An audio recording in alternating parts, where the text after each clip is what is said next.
কারাগারে কাটালে 13টি বছর, বাতিলকে পেছে তোমায় দেখে থর থর। নানা গজল শুনিয়েছে, নাতি শোনাবে না? খেলা কেবল শুরু, আর কথা বলো না কেন? কারাগারে কাটালে 13টি বছর, বাতিলকে পেছে তোমায় দেখে থর থর। তুমি যে ছিলে মোদের নয়নমণি, শহীদ হয়েছ তুমি এটাই জানি।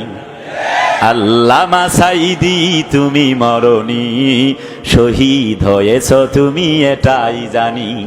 শহীদ হয়েছ তুমি এটাই জানি।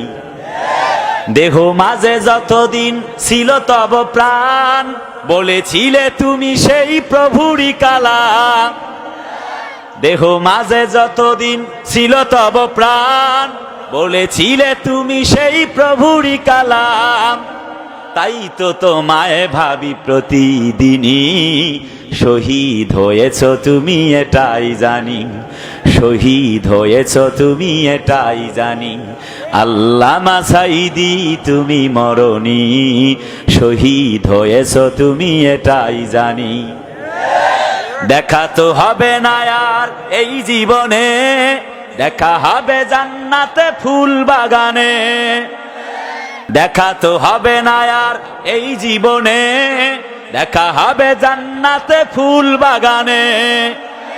এই আশা কবুল করো আল্লাহ তুমি, শহীদ হয়েছ তুমি এটাই জানি।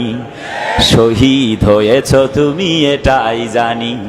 আল্লামা সাঈদী তুমি মরণি, শহীদ হয়েছ তুমি এটাই জানি। নারায়ে তাকবীর। আমার ভাইয়ারা, মাহিয়া মাহির মতো 2 টাকার নর্তকীরা ঘুরে বেড়ায়, আর যারা কোরআনওয়ালা ইসলামওয়ালা তারা থাকে জেলখানায়। আজ কত কিছু চলে, কিন্তু আল্লাহর কোরআনের মাহফিল বন্ধ হয়ে যায়। যদি বন্ধ করতে হয় সাইবার ক্যাবগুলি বন্ধ করে দাও, যদি বন্ধ করতে হয় গানের প্যান্ডেলগুলি বন্ধ করে দাও, যদি বন্ধ করতে হয় যাত্রার প্যান্ডেলগুলি বন্ধ করে দাও, যদি বন্ধ করতে হয় জুয়ার আড্ডাগুলি বন্ধ করে দাও। এই জমিন আল্লাহর, কোরআন আল্লাহর, কথা চলবে আল্লাহর। কোন মরদের বেটা বেটির শব্দ নাই, আল্লাহর কোরআনের আওয়াজকে বন্ধ করতে পারে।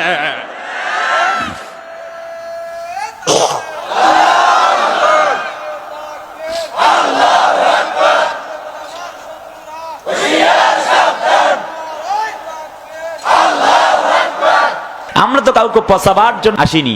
কে ক্ষমতায় আসলো আর কে গেল এটি দেখবার বিষয় নয়। আল্লাহ পাকের কোরআন দিয়ে দেশ, সমাজ, রাষ্ট্র পরিচালনা করতে হবে। কথা বলে না, ঠিক কিনা?